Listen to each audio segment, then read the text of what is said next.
So, guys, today now we have the next two. It's we can say a cherry on cake. Kunal R. Sarpal, and I can talk on and on about him. And like 45 minutes is the session. I can talk like half an hour about his introduction. And but in quick, he completed his company secretary. He cleared in the age of 21. He's one of the, or I would say, the youngest company secretary in India, and he is the founding partner of White Collar LLP, Legal LLP, where they actually help all the businesses and startups as far as all the IP and legal issues are concerned. Kunal is also very good in and understanding and mentoring startups also. He is associated with other institute management institutes also. He's a TEDx speaker. I love listening to him. We invited him last year also, and this year also. So I can say that, after 45 minutes, you will just say that it's only 45 minutes. We want to hear him more. So that can I only I can say about him. A lot many other things that he has helped startups. The beauty, like whenever I call Kunal and like for 5 minutes, and we end up talking for more than 1 hour, and we don't realize about entrepreneurship. That's kind of, so we share the same passion. Like he loves helping entrepreneurs, and the best part is that he understands the not just the startup, he understands the current scenario psychology as well, because yeah, he is young definitely, so, and he understands what entrepreneurs come up with there, and then psychologically he also understands them. So that's the quick introduction I could give. Kunal, if I have missed anything, and I'm sure like a lot of examples he has now for us to give us, like why IP is important. So the beauty of this today's sessions are that in the first half we discussed about the technology, and in the second half we are discussing about how to protect your technology. So that's the beauty of today's sessions, both of the sessions. Kunal Sarpal, I welcome you from on behalf of each one of us. Over to you, Kunal. Thank you for coming and taking us time for us. Okay. Thank you. Yeah. Thank you, Arjun, and thank you, Yogesh, and the team at Symbiosis for inviting me. Students, I think let me give you set some context first. I come from a family of everybody holding a PhD, all academic, and I chose to become a criminal lawyer to start with because of the glamour and the entire jurisprudence around criminal law. But IP law is why I chose is because if you see the trends, how they are changing, we are moving from physical to digital. We are moving from asset heavy industries to knowledge heavy industries. And when I started understanding, when I started interning with a lot of law firms, I realized when I was working with an IP law firm that this client walked in, a 13-year-old who was who's written just one book, Ishita. Ishita was writing a book called Simran's Diary. And that book grossed nearly 30 lakhs that year. And I was wondering that a 13-year-old girl has created a 30 lakh passive income stream. And I said, this is where I think the future is going to go and how people are going to think and new business models will come. And I was wrong there. So, as Mr. Irvani spoke to you about the concept and the meaning and the definitions of IP, let me bring to you the business of IP because I was always having Gujarati and Marwadi mentors, and they've always said that unless it makes an economic value, it won't have a long life, and I agree with him. So the first thing you need to understand about IP is if you just look at the top 5 or top 10 companies, all of them are tech companies. All of them are not holding a strong asset. So if you saw the Andrew Carnegie era, if you saw the Rockefeller era, they were all holding massive amounts of assets. The current top companies, say Airbnb, say Amazon, and all these companies, what they are holding primarily is an algorithm, a source code. That's it. So, it's moved from requiring a huge amount of capital to set up an industry, having a land. All that has now moved from to absolute data sense to technology sense. And therefore, I think it makes it very democratic. In earlier days, IP is going on since the 1400. North Italy granted the first patent for the printing press in 1440. And similarly, there are so many cases, and it's not new. but the business models have more or less changed. Remained the same but changed in a drastic way. I'll give you some examples. So if you look at a company like Ford, right? Ford. A lot of us think that Ford Motors makes its money through selling of cars or selling of spare parts or servicing cars. But that's not true. If you go and look at the balance sheet of Ford Motors, you will understand that most of the revenue is IP based. How? Henry Ford was known as the father of the assembly line system. He patented the assembly line system and he licenses the assembly line system to almost the entire industry, be it a car industry, be it a Rolls Royce or a Bugatti or a Toyota or a Maruti. Everybody uses the assembly line system. Also, two-wheeler guys use it. So every time they use it, they pay a certain royalty to Ford, and that's how Ford retains that kind of a power in the market still. Even though it's not selling many cars, it's still one of the most profitable. If you see Microsoft, it's a complete IP driven company. Earlier, they had a very strong suite of products, the Microsoft Office products, and now they have moved to Microsoft Azure and many other cloud based products. So, again, it remains IP. Google, of course, the entire revenue of Google comes through algorithms, very less physical infrastructure. I think the only physical infrastructure Google has is their data servers and their office spaces, nothing other than that. And you keep noticing, this trend is very strong trend. And when I started working in this field, I said, let me find out any Indian examples if there are there. And in India there are so many examples. To give you first an historical parlance, in the earlier days, like Mr. Irvani mentioned, Bajaj had a dangerous monopoly. You have to wait 10 years. Now I think the wait is gone down to 10 days because of the high competition. And therefore, earlier in the 1900s or so, innovation or inventions, they were all, concentrated by a few families who had a lot of capital, who had, this kind of a power. And therefore, there was an ad made by Ford Motors back in the 1900s where they said, you can buy any car as long as it is Model T, and you can buy of any color as long as it is black. Now you see the kind of arrogance Ford had, and a similar arrogance even Chetak had. But from those days, you can see innovation from Industry 1.0 to how it has come to 4.0.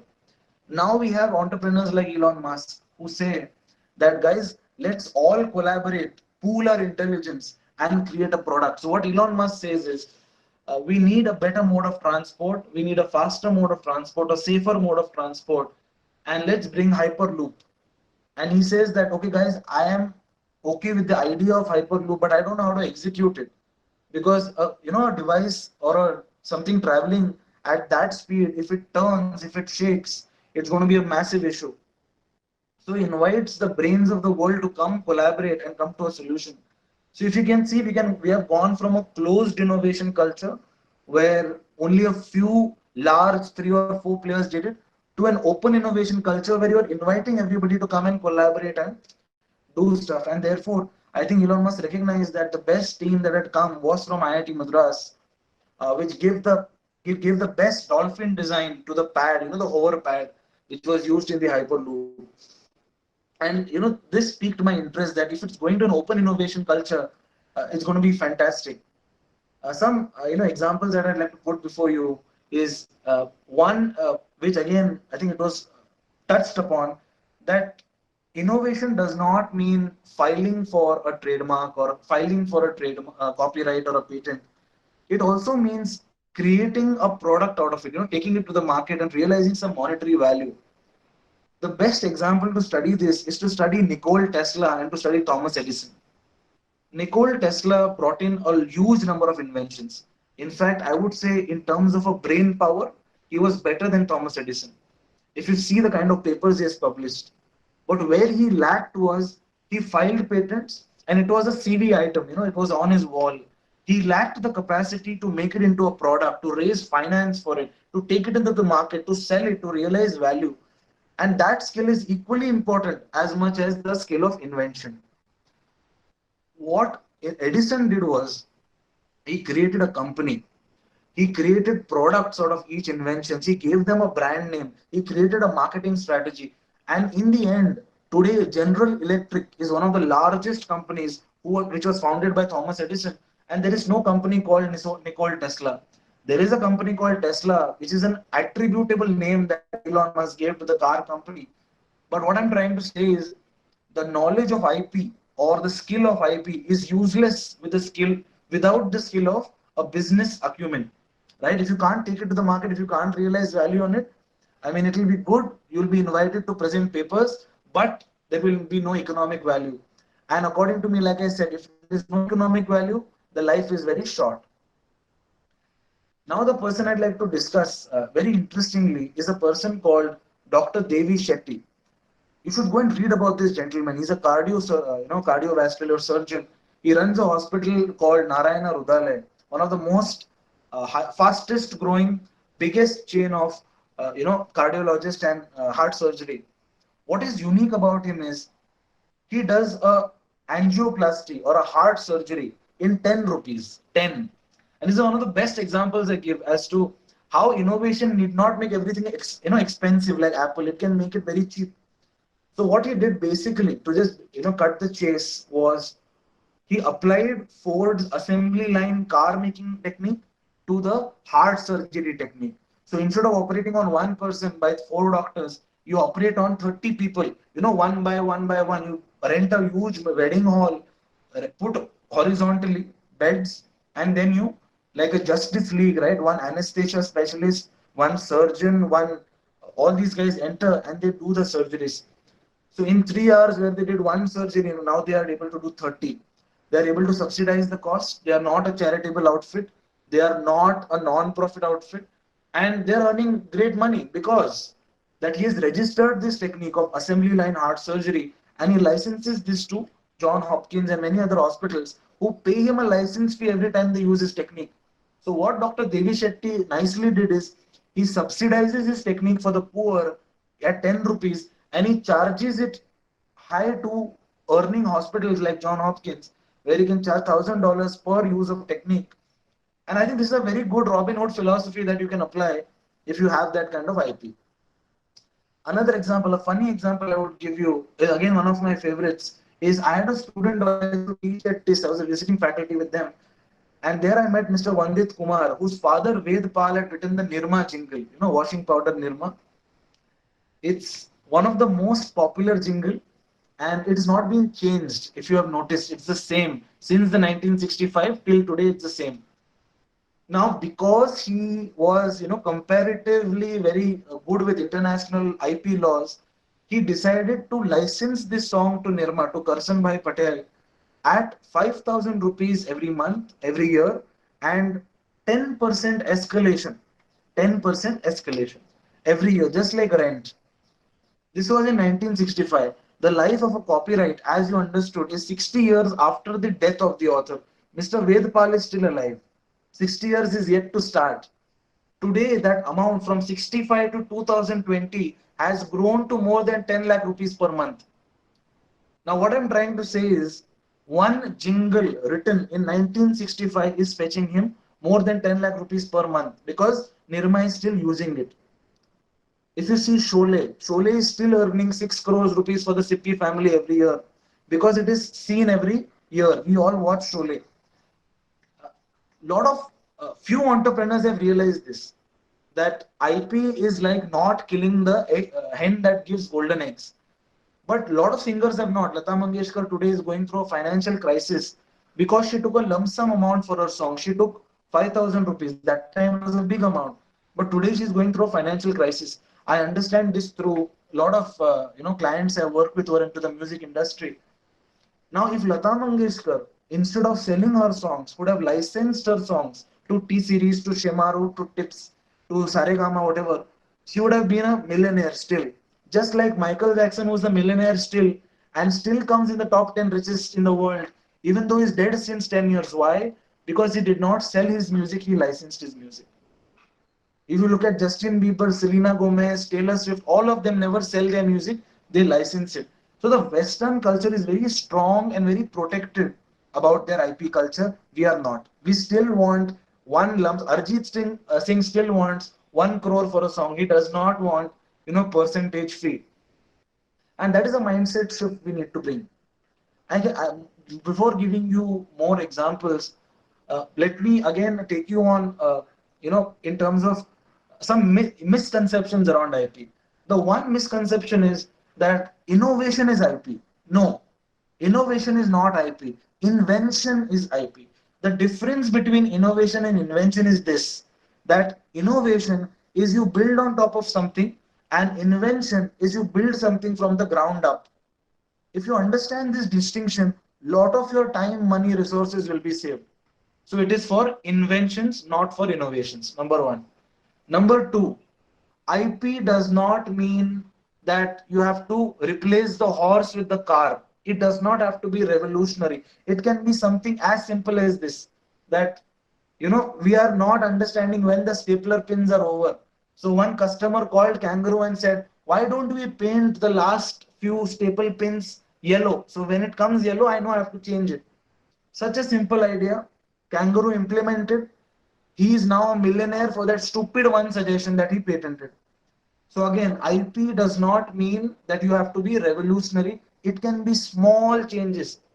To give you one more example, I had a client called Moodle. Moodle is a learning management system. Symbiosis is one of its clients. They had created a feature called Raise My Hand. Now, Raise My Hand is there in every virtual tool. They had created this in 2013. They registered it. We registered it for them. When Byju's came, when Topper came, when all these edutech company, when Zoom came, all of them wanted to use Raise Your Hand feature, because, and all of them were all cash rich. They had software engineers, they had money, everything. They could have integrated this feature into their platform within half an hour, I would say. They could not do this because Moodle had patented it worldwide. What I'm trying to say is that one feature, one small part of code which was original, was registered with Moodle, and hence Moodle could create a licensing revenue out of it to so many people. Today Moodle does not have to do anything else. Again, my point is, what IP does is not that you get a patent and money will flow to you. It does not mean that. It means that it gives you a monopoly. It gives you a negative right. It will tell you that you can say others. No, it's like owning a piece of land. And how do you enjoy that piece of land? By not letting others enjoy it. So it's kind of like marriage on a lighter note. So that is the second misconception about IP. The third misconception, I think this is one of the major ones, is IP is, what do you say? It's about uh, it's worldwide, or it's on an India base, or just because somebody has done it, I can't do it. So let me give you an example. In India, to be honest, we did our assignments by copying. Correct? We are choosing our careers by copying. We are doing everything by copying. We don't believe in inventing. We believe in reinventing. Our businessmen are also like that, because it is the same people who grow up to be businessmen. Now, what these people do is they see what is working outside. They see, oh, Amazon is working, let us start a Flipkart. Oh, Uber is working, let us start an Ola. Oh, Airbnb is working, let us start a Oyo. Nothing wrong with this. All of them are unicorns. They are celebrated in Forbes, and the capitalistic economy we live in. Once you make money, everything is ironed out. What I'm trying to tell you here is, why was Ola able to start? If you go to different countries, when I visit different countries, there is a Uber alternative to in every country. Why? Because Uber did not file an international patent. Uber filed a patent only for North America. But because see, when you start a business, your mindset is never that the world will be my client. You think Pune, you think Maharashtra, you think India. And India itself is such a big opportunity that nobody thinks so globally. And therefore, what I'm trying to bring is, IP is jurisdictional. When you file an Indian trademark, it is for India. When you file an Indian product patent, suppose I create a Corona spray, right? I put it on the wall, it sprays sanitizer every 10 minutes. If a Chinese person sees that, you are gone out of business, because your IP was patented in India, not in China. So IP has to be very strategic. It's not an academic exercise. You have to register it in countries where you think it will be copied, where you think it has clients, where you think it has a business scope. If you have a fairness cream, I had a client who created a fairness cream, Imami. out of Goregaon, the Biani family. They said, file the trademark all over the world. And with large, big people, the thing is they maintain lot of professionals. They had 13 law firms consulting them. Everybody said, yes, yes, do it, do it. I was the only one who said don't do it. For the simple reason, who is going to use a fairness cream in Russia, US, UK, Canada? Nobody. So I told him very clearly, fairness cream has to be registered in a place like India, Pakistan, Sri Lanka, Africa, maybe, not to be racist or anything, but in countries where it will be used. Simple. Another client of mine, a big jewelry brand in Pune, Gadgils, they called me up and said, we have created a unique piece of necklace for the Dagdu Shed Ganpati. Can we protect this? And again, even they maintain six law firms. Everybody said, yes, yes, let's register it as a design, register it as a patent. Let's do all of that. I said, no, we will not do it. Why? A simple reason. I register your jewelry in your name. Some jeweler in Delhi is copying it. Some jeweler in Chennai is copying it. Can you keep a track? Answer is no. Don't register it. If you cannot make money, do not register it. It is a waste of time. And that is why I always tell, the difference between us and the difference between Europe or America is they understand that the IP journey begins after registration. Once you get the legal monopoly, now is the time to be alert, put your ears to the ground. We offer that service that we keep checking the patent journal, trademark journal, and see if somebody is copying us. In fact, we pray that somebody should copy us. So only then we will send them a notice and earn from them, and then the patent will have any value. Otherwise, it's just a investment. It is a CTC. It should be a VTC, right? Not cost to company, but a value to company. I'll give you my personal example. I like bragging about this all the time. Is when I registered my brand, White Collar Legal, I went all out. I spent 2 lakh rupees. I went 190 countries registration. Madrid Protocol, India is a signatory to that treaty. And everybody said, very stupid. My own mother said, you should have spent this on your office, on buying good machines and of that sort. I said, no, I will open an international branch one day, and that is why I need to protect my name. I opened a branch in Abu Dhabi, so that dream came true. But something else happened. When in 2016, I registered it in November 27, 2014. Internationally, I own it worldwide. Another firm came up in 2016 in Liverpool. If you can Google it, and you will see that it's also called, by grace of God, it's also called White Collar Legal. Now that was a eureka moment. I said, wow, this is amazing. I immediately drafted a legal notice. I attached my international certificate, and I was going to email him. Philip Nam was his name. We are good friends now. I was going to email him, but I don't know. I was wise enough that I went to my mentor. I went to Mr. Uday Gujar, who's a hardcore Marwadi. He said, Kunal, don't send the email now. Wait for it. Now, this is what I was saying about strategy. I did not understand that. I thought it's stupid to wait. We have found our person, send him a notice, earn money. But Mr. Uday Gujar, who was a Marwadi, and I've learned a lot from my Surat Rajkot clients, that there is a big value of timing. In fact, a lot of people will tell you startups fail for this reason, that reason, founder fights, no funding. Timing is a great factor that nobody considers, and you need to be humble enough to consider. So I waited for 2 years. I waited for 15 months, to be honest, and then I sent him the notice. Why I waited was that so that he uses that name, he spends on the name, he invests on the name. The name becomes very popular in UK, and it becomes difficult for him to give it away. Because if I had sent it earlier, he would have said, no problem, take your name, I'll change it. But 15 months later, the name became dear to him, and he immediately replied saying that, Kunal, I was not aware of this. Can we work something out? And right from a traffic policeman to an investor, can we work something out? Is the best phrase for an Indian. I said, yes, we can work something out. Give me 10% of your monthly billing.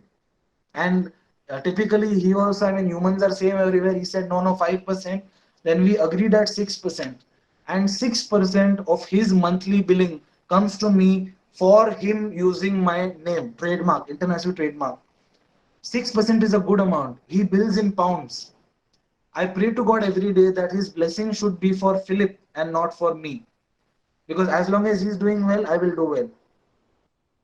Again, what I'm trying to say is it's very important for all of us. See, I'm talking to you. I'm 28. I'm not very older than you.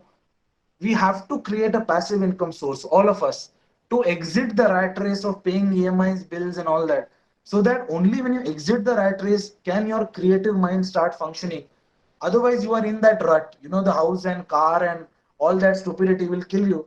And today, I'm very proud to say I personally own 17 intellectual properties, because when you work with people like this, it rubs off on you. And I'm talking to you, all of you, as inventors, future inventors, who have a working brain, who have a lot of energy, and who have a lot of risk taking power now. And like we are changing from asset heavy industry to knowledge heavy industry, we are going from people going for finance, HR, and marketing MBAs to INE. Because the finance marketing guys know that we have to apply to the INE guy who will start something. So that is the truth that, all of us, it's really coming to us in terms of uh, realizations. The other last fundamental I want to spend some time on before I go back to my examples is IP does not mean that it is a blanket IP. There is a Bisleri brand owned by Parley in class 5, that is water, drinking water. You can start a company called Distillery Shoes. What I'm trying to say is, just because there is an IP in a certain industry does not mean it is applicable to all industries, which means, so I'll give you an example. Dr. Batra, the hair doctor, he said that he had a fantastic time checking into the Hilton group of hotels, the Conrad Hilton group of hotels. And he said, I want to use the same registration process in Dr. Batra clinic. It should not take 10 minutes to register somebody, it should take 1 minute. He studied the Hilton technique, he applied the Hilton technique in his company, no problem. That was registered by Hilton, this is registered by Batra. Hospitality, medical services, different classes, both are rocking. Book My Show helps you book tickets. I have a friend, Sanket Thodge. He started a company called Mark and Park. What is he doing is, it's Book My Parking. He applied the Book My Show concept to the parking industry.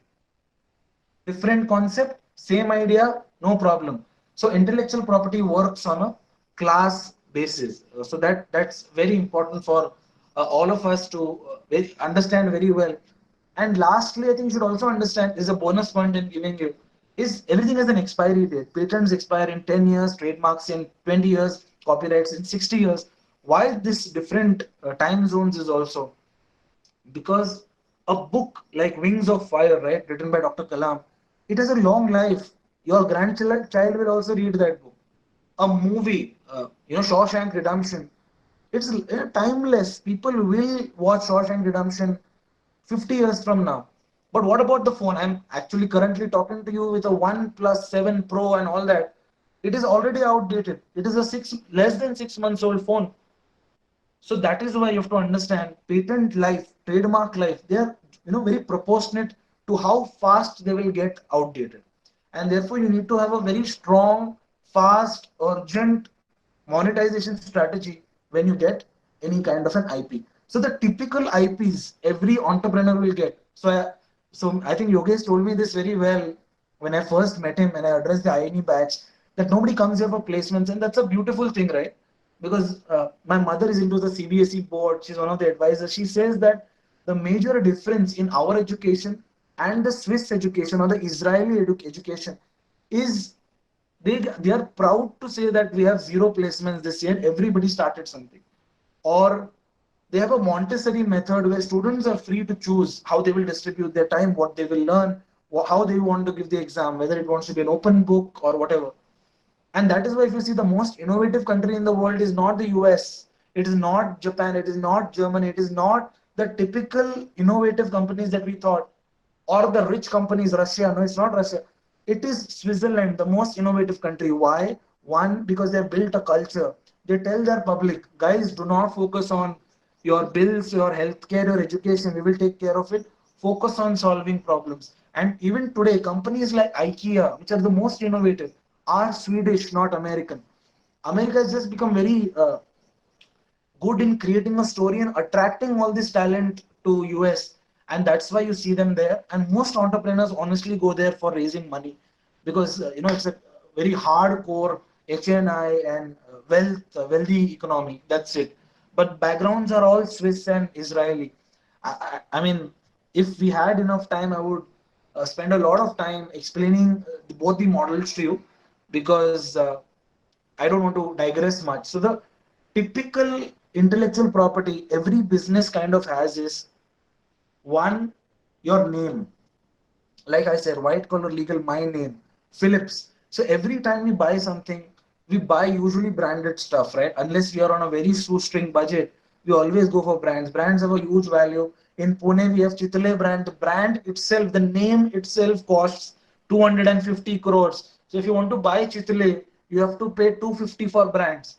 And a lot of people hate Vijay Mallya, but I like Vijay Mallya for one reason, that he was able to create so many successful brands that even though the business goes into a loss, there are a lot of people who want to buy the Kingfisher tag. So that is something he did very well, which entrepreneurs don't do very well. So your name, it has to be coined. You cannot just, anything that has a definition cannot be registered. It has to be a coined word, an invented word. It cannot have a definition. It cannot be something that's existing. And it's tough, I mean, to come out with a new name. And when I say name, I mean, of course, your logo, your identity also becomes a very important, a very valuable asset. And when I'm telling you these IPs, please understand, all of them are sitting on the balance sheet as an asset. All of them are independently valued. All of them increase the valuation of your company. All of them increase the chances of you being funded. All of them increase the chances of you developing multiple source of income. After name and logo, the next is your product. Your product itself can be inventive. And like I said, a single product can have multiple intellectual property registrations. A car, for example, has more than 400 IPs. So anybody who's into cars, even if you show him a small part of the car, you can understand which car it is. That's the power of design and IP, right? So a single thing can have multiple. It can have a trademark, design, patent, process, product, so many things. So after a product, that you create, which is unique in terms of design, utility, shape, or whatever, there can be a process patent also. So how a McDonald's burger looks is a product patent. How it is made is a process patent. How a software works, how the OYO software works in the background is a process patent. How an Amazon one-click shopping works is a process patent. Next, which is, I think Mukesh Ambani has realized this now, that he's always been in the oil industry, right? He's always been in the petrochem, natural gas, oil industry. And when people said data is the new oil, he just jumped to the new oil. He jumped to data. And this gives us a very important metric is your data will become your IP, because your data will become a source of lot of analysis, lot of insights, lot of feedback. And I would say the best person who can give you your feedback is not your parents, your partners, it is your customers. And lot of data that you generate while interacting with the customers is priceless. Your data becomes a crucial IP point. Let me give you an example. The data which is captured by Swiggy, all of, and we are very bad, right? We just click I agree on everything. Nobody has time to read. I want my shawarma as fast as possible. So I clicked I agree, I go, I order from Swiggy. Now Swiggy is studying me, everything. Have you not read their privacy policy? It is drafted by a shrewd lawyer like me for them. So Swiggy has clearly said we will do anything with your data. So you are eating mutton shawarma, you are eating mutton biryani, and you are enjoying, lockdown is the best. When your you get a heart attack and you want to claim life insurance, you die and your family wants to earn that 1 crore rupees, which is a term insurance. Swiggy will sell this data to United Insurance Company and tell them that Kunal had lot of shawarmas, biryani, this, that, and therefore he was negligent with his health. And therefore his insurance claim is denied because of his negligence. It is similar to driving under the influence of alcohol. Now you would never think, right, Swiggy will backstab you. But please understand, all of these companies care about the value that comes from you and not you per se. I hope you can understand the distinction in that.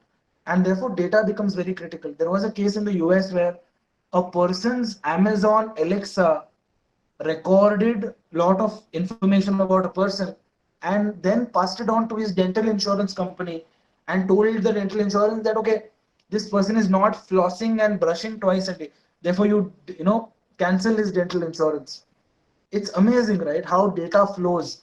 So your data will become one of the most important. I think one of my favorite authors is Yuval Noah Harari, and he makes a very fantastic point that the people with the best data today are going to shape the future because they are able to study the patterns and create these AI and other tools. So data is going to be crucial. And the last thing I think is the trade secret. Trade secret need not be protected, um, purely because trade secrets are something like Coke and KFC. They know that the value of their product is more than the life of the patent, because intellectual property works in this way. You have to completely disclose your idea or your invention, and then you get complete protection. And Coke knows that no matter how advanced we become, no matter a chip is put into our brain, we are going to drink Coke. So it's a company that's operating from 1800s. So why it's not filing a patent and keeping it as a trade secret is because patent will expire in 20 years and then it will go into public domain, but the product will still go on. So they don't want to risk filing a patent. And of course, there are a lot of things that are internal. How a person does business, how a person does marketing, how a person interacts with his consumers. All these are trade secrets, which again can be a very important and a very strong source of very good IP. So, to give you typical examples of IP, if you see a recipe, KFC and Coke have mastered the recipe formula. They get it from different vendors. They have not filed for any kind of intellectual property. And this also brings me to another point, that it does not mean you should file intellectual property in all cases. For example, how I run my law firm is nobody's business, so I don't file an intellectual property. I own the name, I own the brand, I own the logo, but that's enough for me. Tomorrow, if somebody asks for my franchisee, I will give him the name, logo, everything. He will get that advantage. But I will never tell him how I operate my business because that's a trade secret. I will not file an intellectual property. So recipe was KFC, Coke, we have Lijjat Papad, when so many Praveen Pickle, there are so many brands. If you see in terms of algorithm, a source code, a software, you will see Oyo, Facebook, Airbnb, whose entire value is on that code, which needs to be original, which cannot have open source software, and which cannot have lot of already coded material. That's not allowed. In terms of processes, like I told you, Ford is a great example, assembly line. In terms of real estate also, processes become very important because how China is able to make 100-bed hospital in 10 days, that's an amazing construction process if it stands for a long time. So that's a great process. In terms of art is a great IP, right? Films, music, books. So with the advent of OTT platforms like Amazon, Netflix, my work has increased a lot because earlier there were so many graduates from NSD, FTII who had created very good documentaries, films, but nobody gave them a chance, right? Nepotism. But now what has happened? Netflix is like, if you are original and if you are meeting our quality guidelines, we will buy you. So I have so many clients today who have created these films, who register these films, and they license it to Hotstar, Netflix, and all these platforms. And I feel more and more digital content is going to be created. More and more films and digital books and digital music and digital jingles are going to be created. And the IP scene is just going to grow from now on. And that is something you can create as well. And last is the major part of IP also is into drugs. When I say drugs, do not get excited. I mean medicines. When Pfizer or Serum Institute, that is the Poonawalla Group, or the Cipla Institute, create a new drug, right, out of lot of investments, lot of resources, lot of time, they have to have some way of recovering it. And intellectual property gives you that incentive, that reward, that you invent something, we will give you a 10-year free run that nobody can copy you, you recover everything. That is the incentive with which lot of innovative companies create new products. Otherwise, just imagine You create a drug, right? You create Coronil, right? Ramdev Baba creates this. And Dabur just takes it to the lab, reverse engineers it, and finds out how it is made and becomes a competitor. What is the use of inventing then? So I think that that's a very good, important consideration, that that incentive to innovate, incentive to invent is extremely, extremely important. A large part of our bright minds, the brain drain, the IIT, IIM, and I would not say the typical institutions, even institutions like ours, both yours and mine, why we want to go and settle abroad, apart from the high pay. I don't believe in all that high pay standard of living. It's, I would say, better in India if you actually see it objectively. But majority of them leave is because of very weak IP laws, where in India, if you register a patent, a person can copy it up to 25%. If you register the same patent in the US, a person can copy you only for 2.5%. And why this happens is because, older laws we borrowed from the UK. We were a colony of the UK, and we just, like we took their IAS system and railway system, we took their laws also. The new laws, the contemporary laws, we took from the US. When we borrowed the patent laws from the US, we forgot to put the point between 2 and 5, and that's why India allows for 25% copying or modification, which is so stupid, and it's still not corrected because, like somebody mentioned in the last question, that's a very good question. We spend a negligible amount on R&D. We do not encourage inventive startups. We encourage startups who are raising funds. And in my opinion, raising funds is not a good thing, because it shows that it's a last thing I would say you should do to raise money. So we have a very different kind of reward metrics than innovation, which are there prevalent in other countries, which foster innovation like anything. So that is, I think, a major shift that we need to have in terms of making our laws very strong. And till the laws are strong, we have a loophole. We always have a loophole. Is we file a US patent or a European patent, because those are strong. And thanks to so many treaties, right? We have the PCT, the Patent Cooperation Treaty. We have the Madrid Protocol. We have the Brussels Protocol for artistic work. We have so many other treaties, which India is also part of. So thanks to these treaties, we can file a international trademark, copyright, patent, whatever you want. So I think that is also one more reason why India is not improving its laws, because it has given us a separate option. So I can give you more examples, but I want to take some questions also in terms of me also. I mean, I've been, I have gone through a metamorphosis where I was a very idealistic. I was discussing with Arjun on a very detailed manner that in the first 2-3 years of working, I used to think, oh, entrepreneurship is the way. People who do jobs are losers. People who do not have inventions are losers. I mean, there was such a biased approach, like, the political debates. Anybody who differs from me is a loser. But now I have become much more mature, wise, and a realist. And I realize that it's not for everybody. Everybody plays a different game. Some people get an IP, some people don't get an IP. Some people choose not to get an IP.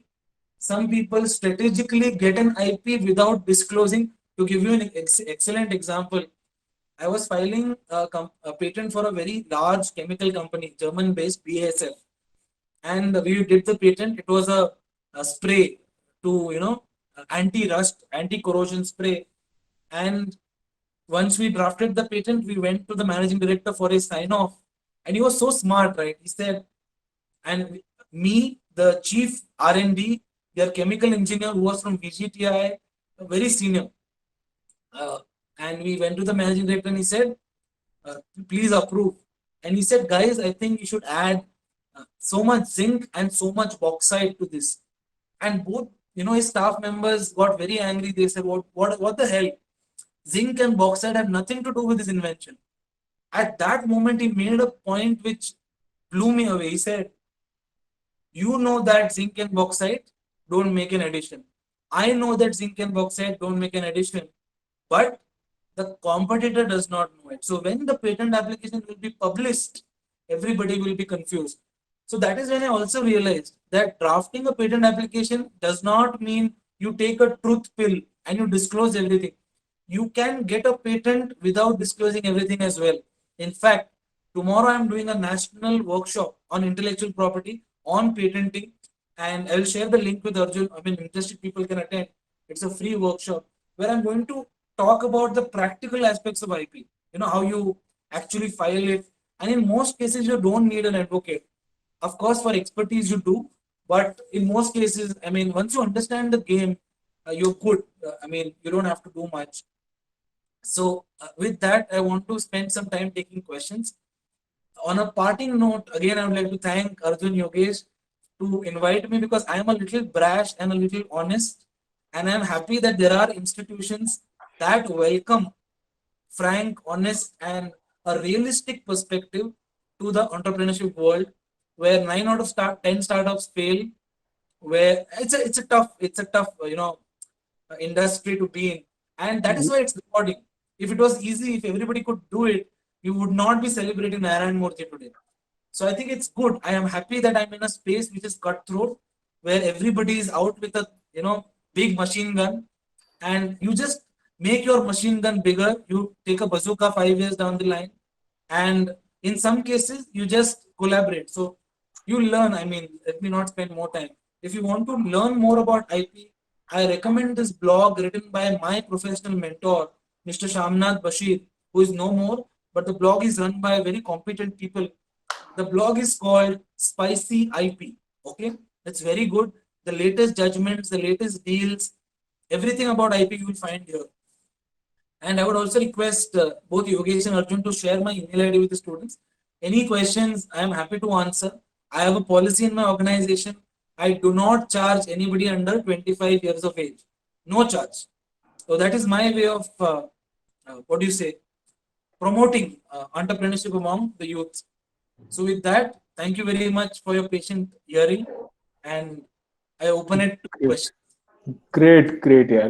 As I told, like we love listening to you. That's why we just it feels so and insightful. And I love your examples, yeah, Kunal. It's so insightful and interesting, guys. Before we go to question, I would want to ask you, and you can write yes in the chat box. That do you think that these 45 minutes is very less to hear Kunal Sarpal? Just yes. I'll say yeah. It's a big yes. Yes, man. Uh, Big yes from my side. It's very less for Kunal Chappas to hear. Like we Arjun, can if hear you it. ask me, means listening to Kunal and Kunal sitting, means I want to see Kunal standing in my convention center and talking. Okay, Yeah, we because wish. but believe me, Kunal, same vibrance, same maybe upfront approach. Okay, that is what all of us connect to. Yeah, only one correction. We are also as young as you are. Yeah, we want to focus on that. There are 63. I can see, and all I can see 63. Yes, Kunal. That was Yeah, fantastic super. session. Definitely fantastic session, guys. Now we are open to question. If you have any questions, we have 10 more minutes, and Thank you for your valuable insights, Kunal, sir. I have a question, sir. Sir, how much do you pay for your international patent every year? All right. So I'm glad you asked this because I think I should have mentioned the cost aspect. And I really like people who ask me practical upfront questions. So a trademark in India, I'll give you India and international. A trademark in India costs between 8 to 10,000. Internationally, it costs up to 75,000, all countries. A patent in India will cost you 30 to 50,000. Internationally, it will go up to 2 lakh rupees. A copyright in India will cost you up to again 8 to 10,000, and internationally it will go up to 60,000. And why internationally it gets more tough is not because we spend more time on it. No, it is because of the fees to be paid in each country. If you are registering it in Canada and US and Switzerland, the currency rate is more, and that's why the fees is more. That's the only reason. So Okay. that's the ballpark range. Of course, there are designs, geographical indications, plant varieties, but those are not really filed very often. Those are filed by niche, agriculture guys or stuff like that. But I Okay. hope that answers your question. Yes, sir. So second question is that, sir, how do you keep a track that your client is paying you 6% of his income? He might tell you that I've earned less, but he'll give you less. So my question is that. Yeah, so thankfully, the person who's copying my trademark is not an Indian. Because if I was on the other end, I would split my business. I would show different revenue here, different revenue there, and I would ensure that the 6% decreases every year. But thanks to, they are very honest people, honestly. Again, to be honest, they are very honest, they are very scared of litigation. They are very what to say, they don't think about these things. So he sends me a snapshot, a high level bank statement of his, and sends me an Excel calculation, and I'm just lucky that I'm dealing with a person like him. Uh, so I think I just, because imagine a person in China copying it, I'm sure I would have not got anything. Yes, So sir. a large part of your success is also, like I said, one is timing and the second is luck. Okay. Thank you for the answer, sir. Good Yeah. afternoon, sir. My name is Mehak Solanki. I had a question that if there is an idea that is already patented in the industry, like suppose, say, a process or an idea or a product, it already has a patent. By making few changes in it or modifying it, can we repatent it on our name? Is it possible? Fantastic, fantastic. So, Mehak, two things here. One is, whenever you create something, be it a trademark, copyright, any invention, the first step is to put it through a search to search whether it overlaps with existing inventions. If the if the overlap is more than 75%, you can't register it. You have to be more than 75% original. That's number one. Number two, suppose there is a pen and you make incremental innovations in this pen with the consent of the original inventor, you can file an additional patent, and that additional patent will be yours. The revenue from the additional patent will also be yours. So there is a lot of value in improving things to a great extent.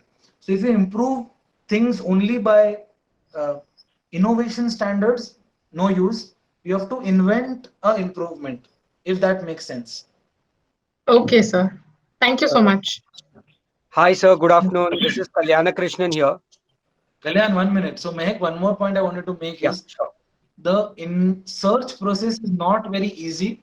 Out of 100 applications we search, 6 or 7 come original. So another point here is, just because you don't see the business in, on the ground, does not mean somebody has not registered it. There is a big chunk of population who have registered this and are sitting. Why they are sitting? They are waiting for a person to come and do it, waiting for the person to spend a lot of money on it, and then send him a notice, just like I did. So it's very important to take a search. Okay, Um, sir. Yes. Kalyan, just a second. Kalyan, Yeah. Kunal, is there way, do you have softwares to find these IPs, or you just go on Google? Like, what is the way? I mean, I No, know it's a basic no, question. sadly, lawyers are one of the most shrewd communities, and they have ensured that they have to keep their business going. So the search is only possible in patents to patent agents. For a trademark, you can do your search. It is available to everybody. No, you don't need a lawyer.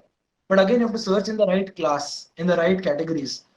For copyright and for patents and for designs and for GIs, you need a patent agent. Google will not help. Okay. Google is like Wikipedia, where everybody can just go and upload stuff. So the credibility is a question. Mhm. Okay. So you need to be an agent, right, Yeah. to So if you get want to be those a IPs. patent agent, you have to do a bachelor's in science, a bachelor's in law, and pass the patent agent exam. Okay. So I'm not for sure for that. Okay, guys, continue, please. Sir, my name is Kalyana Krishnan, and Kunal sir. Firstly, I would like to thank you for this wonderful session. Um, I would just like to ask one thing. You gave a lot of insights. If you could also give us a few reference case studies of the legal, certain legal issues that you have come across as far as the Indian landscape is concerned with regards to patenting and trademarks, it would help us get a practical understanding of how companies have dealt with it. If you can give us some case study references, it would be good for us, sir. I can see I do a 30-hour course on IP at multiple colleges. So, like Arjun asked, whether I want to spend a lot of time, I just not just give you case studies, but teach you to file an IP. I mean, I want a patent in. So my dream, if you have to ask me, is that at least 20% of Indians are holding intellectual property. That's a very, very aggressive dream. To give you case studies, I can give you sector-based case studies also. To give you one example, Alibaba.com was not owned by Jack Ma or Alibaba. It was owned by a Canadian student, where the Canadian student had bought it online for $3 and he sold it for about 40 lakh rupees in Indian rupees. So there was this called domain name squatting. Similarly, there is a lot of patent squatting, lot of trademark squatting. To give you one example, a very negative example of intellectual property, I had a client, he was the person who got placed at Google for 3 crores at the age of 21. His name is Siddharth Rajhans. Go and check him out. So Siddharth developed a concept of outer net. Outer net is opposite to internet, and it means you have a balloon. That balloon goes into the atmosphere. It has a device, and through that device, it emanates internet, and therefore it avoids infrastructure. No towers, no optical cables, nothing is required. Fantastic idea. He patented it. Now Google got his patent, and we were all dancing that Google is the Google is going to implement this idea. What Google did, and sadly this is after Sundar Pichai took over, what Google did was it killed the patent. It took the patent and put it in the closet. What Google said was, we have spent billions of dollars in creating servers. We have spent billions of dollars in creating physical infrastructure. We have spent billions of dollars in putting cables underwater, cables, optic fiber cables everywhere. And we want to recover our investment first. Once we recover our investment, then we will use outer net. So this is a very classic case of how just because you got funding and you got acquired or you got merged does not mean you're a success story. So that is why I would say most startups die not just because of suicide, but of murder also. This is a case of a startup innovation murder. And Amazon does it, all big guys do it. In India also, the latest case of murder was a company called Tesseract, where Geo invested in the company and said, we will take you internationally. We will make all your products into $1 billion revenue stream.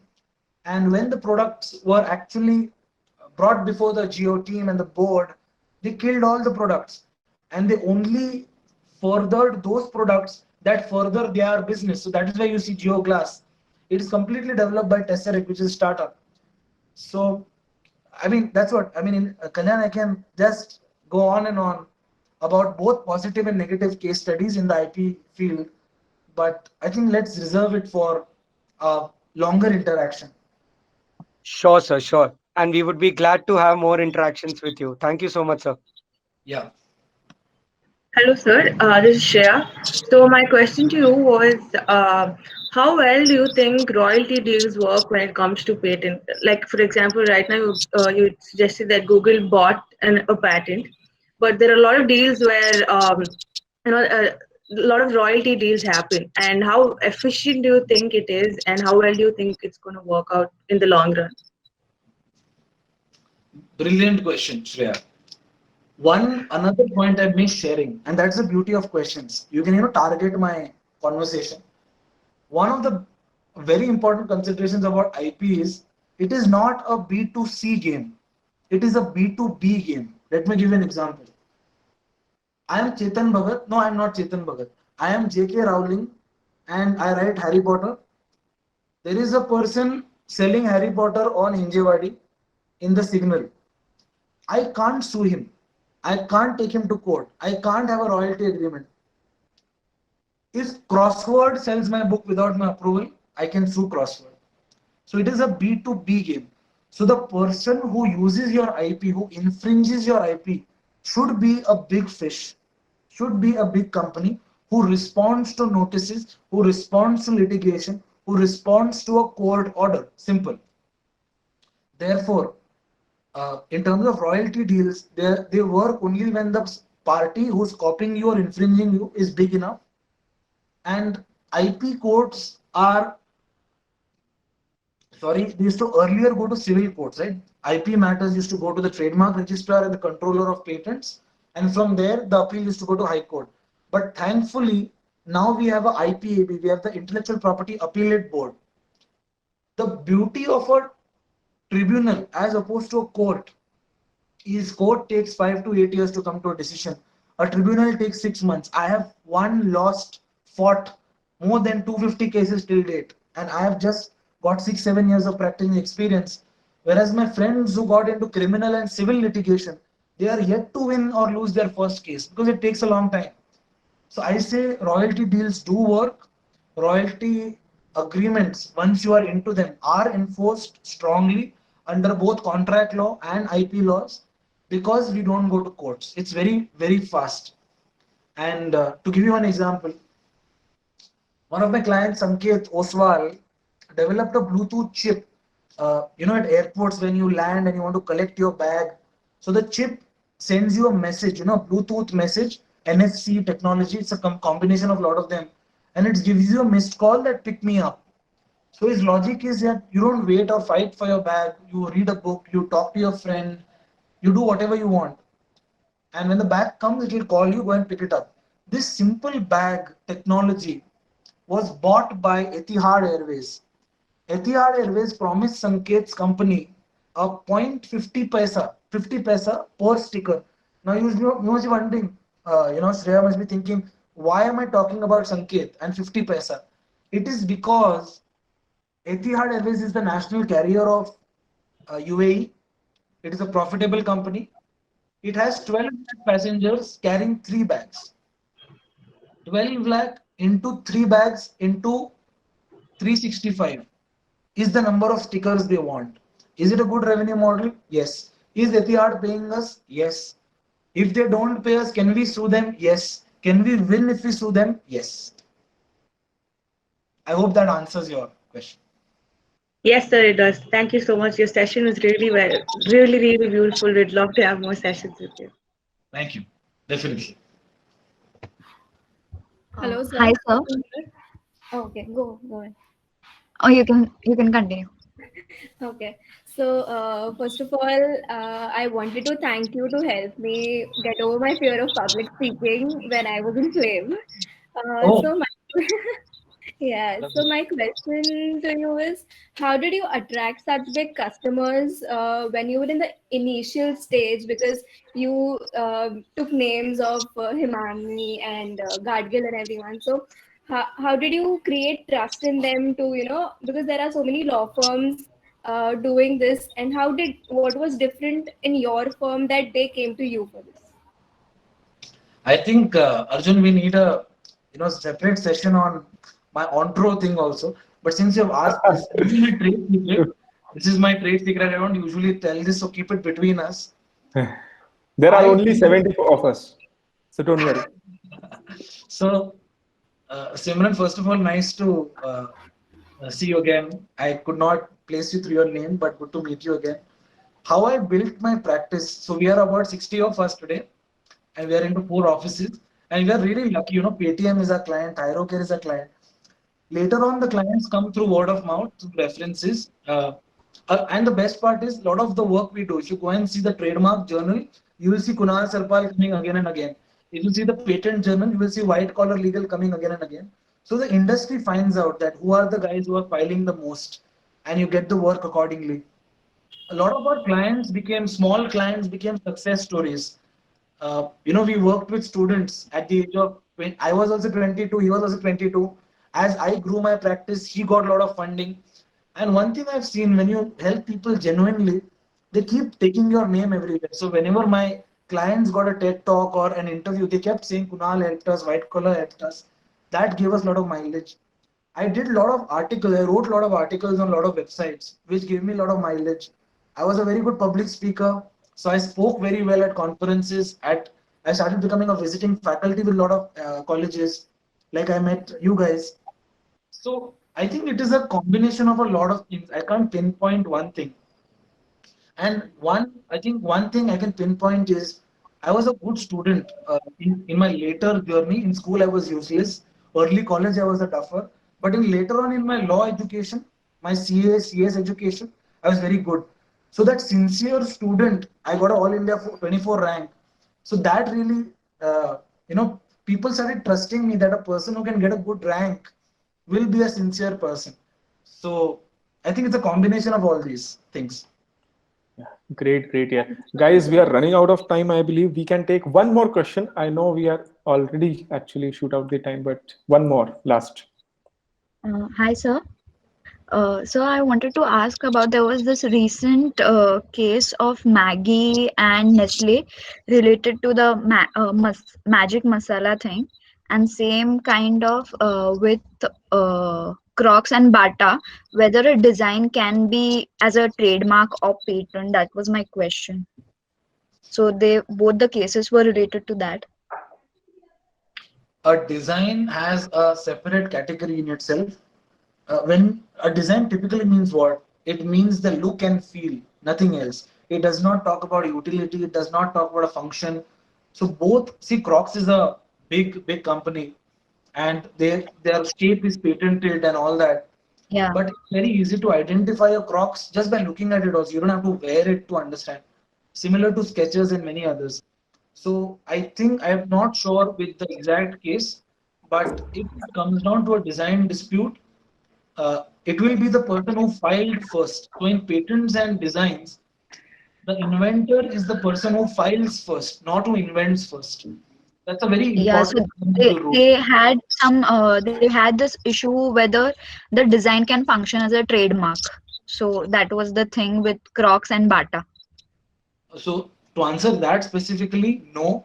A trademark is or a service mark is something of a name, brand, jingle, or a sound that distinguishes your business from something else.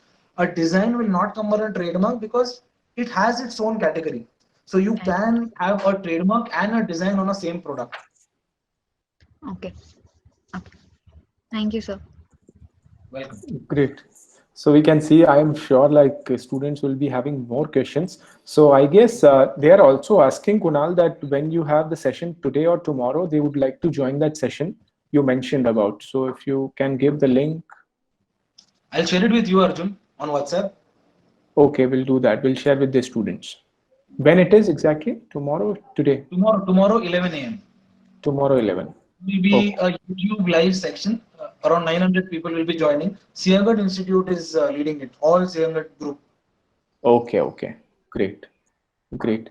So yeah, I mean, and we would love to have one more session. I'm sure like not only one, like many more sessions to come. So because I'm sure all the students, they will be having different sort of doubts, not only in legal, but in general entrepreneurship aspect as well. Because as guys, I told you that, he is very good in like entrepreneurship aspect also. His understanding on startups is very good because obviously he deals with more of with startups and businesses as well.